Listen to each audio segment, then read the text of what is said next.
Hi, welcome back to West Coast Geeks. I'm your host, Joaquin. How we doing, people? Today's video is Advanced Dungeons & Dragons Odyssey, Tale of the Comet.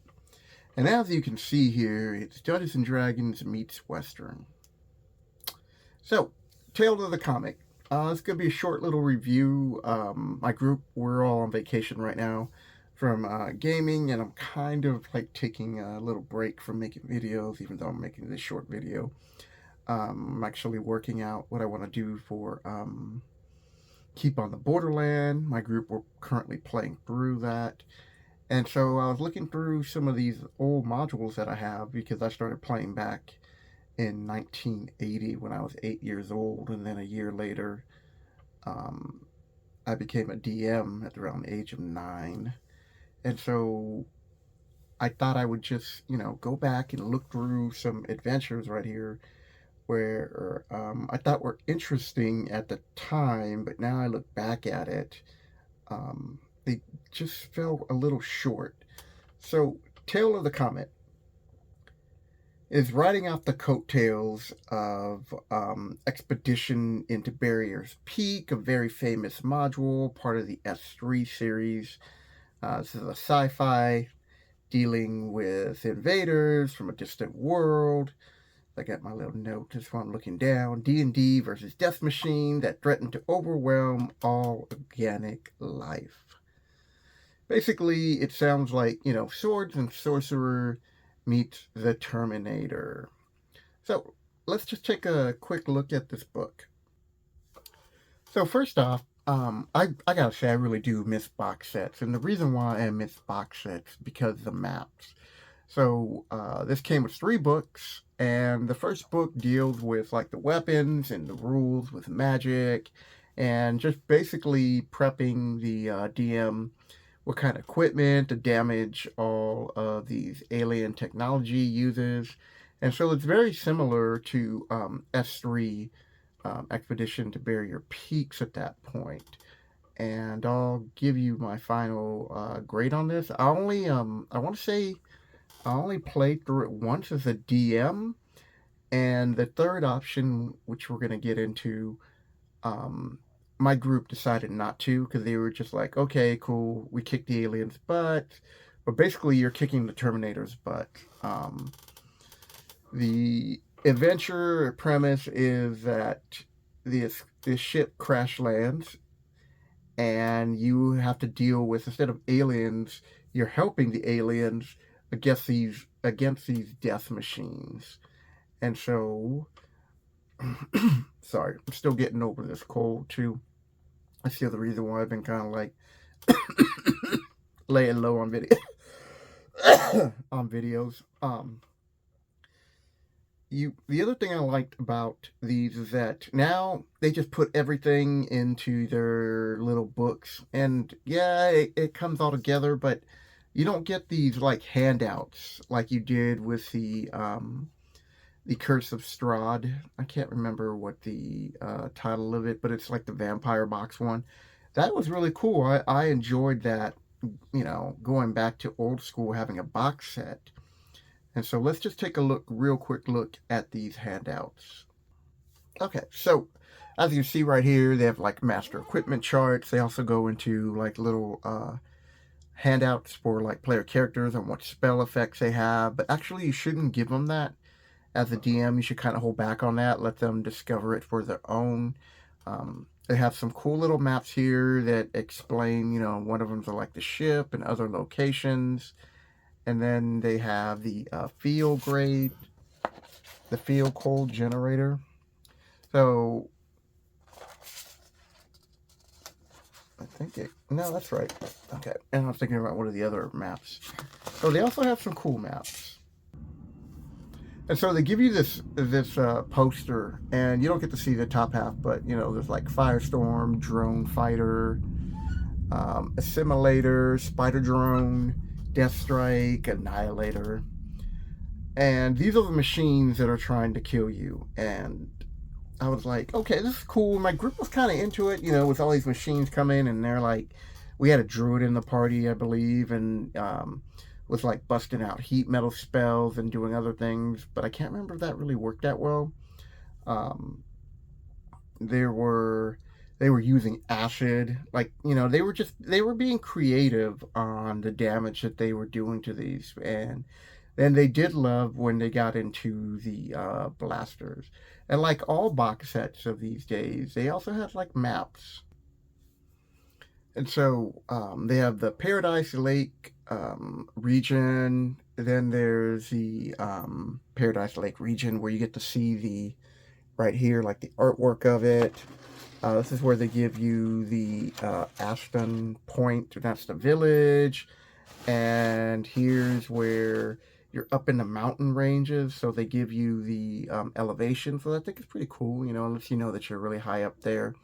Give you some interesting names: the Druid Gorge, the Druid Grove, Ogre Gorge, Lost Lake. I might actually have to steal that. It's pretty cool.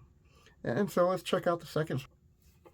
And so here you have the ship where the crash site is, and unlike Expedition to Barrier Peaks, you're actually helping out the aliens, who are the rail or Kel-Rail people who have crash landed, and then the Terminators follow them there, and so you're helping them out.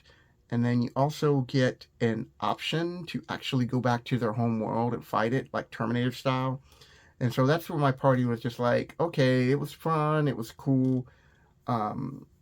This adventure didn't take as long as the Expedition to Barrier Peaks, because there's so much to explore. And I remember the first time that I played it as a player, we stood on the first level for like about two and a half sessions. Like, we were just exploring everywhere and fighting all the Vigmies and stuff like that, and getting in the scuffle with some of the androids, like the police robot. And so that's where I think this adventure is kind of lacking in a sense. But let's go over some of the basic books. All right. So this is book one, the cast and props, introduction, the appearance, the history of the RAL or Rail, the discovery of the Overseers, conditions today, the Overseers, the downfall of Cure. So I like all this. When they include this type of information, it made it a little bit, not a little bit. Like, I found this part for me as a DM. Sorry, I'm kind of weird where the heater's on, but I'll still turn on the fan so I can keep cool and warm at the same time. That's me.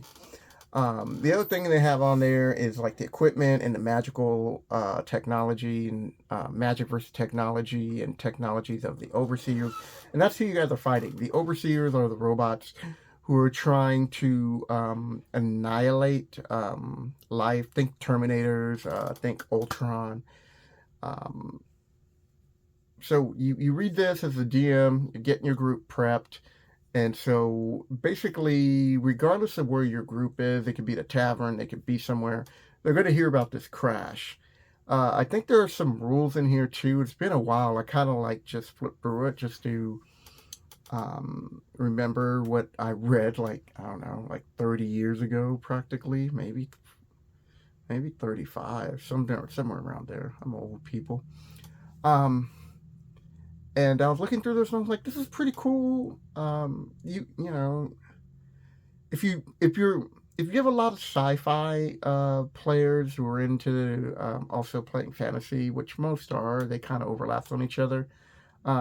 These type of ideas is a nice way just to break up the monotony of fantasy, where you can maybe have them open up a portal, and that's when you had stuff like Planescapes become really popular, and Dark Sun. It was just like different twists, and so that's the first rule book. Hey, look, they titled The Adventure. The Adventure Begins. Now, I do. This totally looks. I'm sorry, but this totally just looks like Terminator with the ships, and the wizards are trying to hit it with lightning bolt, and the fighters are like, what are we gonna do? So let's go over the contents. So again, they give you more information about the region, Aston Point, the history beyond Aston Point. So all of this is great for the DM because you can pretty much plop this anywhere you want to in your campaign and have fun with it. And then at the end, where the adventure is the crash site, and then you get the climax or the conclusion, and then you have the crossing over. And the crossing over always reminded me of Stargate. So let's get that book. So crossing over is if your players decide to go through the portal, which is why I mentioned that movie Stargate. And so those of you who I think that was the name of it, the one with James Spader, really good movie.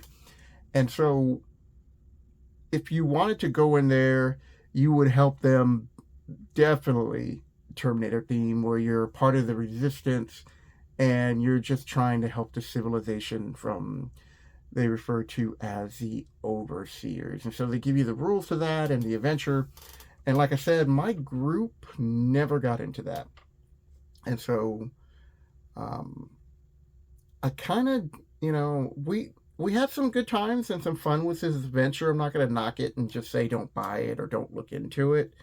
But I wanted to do this review just to show, like, these are the adventures that first edition was dropping out, and a lot of those themes have crossed over to fifth edition again. Like you have against the giants, you have the elemental temple of evil, you have S1, the Tomb of Horrors. They've always brought that back. Trying to think of the other adventures that we have. And I'm not talking about the portal, the yawning portal. I'm just talking about, modules that they have just made a 5th edition version of, but they added their own little twist. Like the Temple of Elemental Evil or something of the Apocalypse is in 5th edition. And the Ghost of Saltmarsh, really great adventure. I like how they brought that to a modern 5e and added some more to it. And Goodman Games did a really good job with bringing back B2, S3, Expedition to Barrier Peaks. B1, I want to say, is the desert theme that I cannot, the city of something, I want to say. The Lost City, maybe? Leave a comment below. X1, the Isle of Dread. Then they did the Temple of Elemental Evil, which was cool. Castle Amber, that's another classic.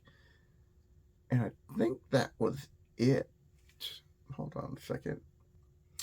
Yeah, I had a look real quick. Hey, glow, you're supposed to be down low. I might as well leave it up. So, here's the wrap up. This was I don't want to say it was a unique adventure because they already did the Expedition to Barriers Peaks. And so if you got a chance to play through the Expedition to Barrier Peaks, like I said, Goodman Games, they brought a 5e, added some new twists to it, expanded some of the levels. They did a really good job with it. But for those old school DMs who God, I can't even think of Tales of the Comet. I'm sorry, people. Kind of tired. For those old school DMs who had Tales of the Comet, what did you think of this adventure? Did you get to play? I never got to play through it as a player. I just ran it once as a DM. And so, like, on a scale of, 1 through 5, I'd probably give it a 3.5. Like, it's not really a 4, because while it does have some interesting twists where you're just fighting robots, the original one was just so much better. Like, you're going through these different levels, and you're fighting all these different aliens, and you're fighting robots. And so there's no real, mission on S3. You've just been hired to figure out what is going on. There's all kinds of unique and interesting creatures in S3, and it was the first. So, anything that comes after that, unless they add a really interesting um, hook, which this one tried to do, I think it just kind of fell short. Um, they're just battling robots, and so your party might be into that. If they do, you should definitely, if you can, get a copy of Tales of the Comet. I doubt the original is even worth that much. Maybe 40, $50, maybe 60. So it's like the equivalent of buying one of the adventures you have right now, and take a look at it, flesh out what you want, see if you can expand on it. um, I, at one point, when I was looking at this, if I ever decided to run this again, I probably would rewatch the movie Stargate. So having them go through a portal and then end up in that world where they're fighting these machines to help save the people instead of just being on your fantasy world, I think that's a better hook. And so, you know, it's one of those things where you as a DM need to know what your group's play style is. So not everybody's going to be into these type of sci-fi adventures. It'd be like putting your group in a western. Yeah, it's cool. You have swords and sorcerer, but really it's the mages that would really like rule until they got shot by a Gatling gun or a couple of shotguns and they're dead. Um, so what do you guys think? I hope you guys enjoyed this video. Hope you're enjoying your holidays. And Happy New Year, people. I'm not going to make another video until after New Year's. So I hope you guys are having a great week. Take care, people.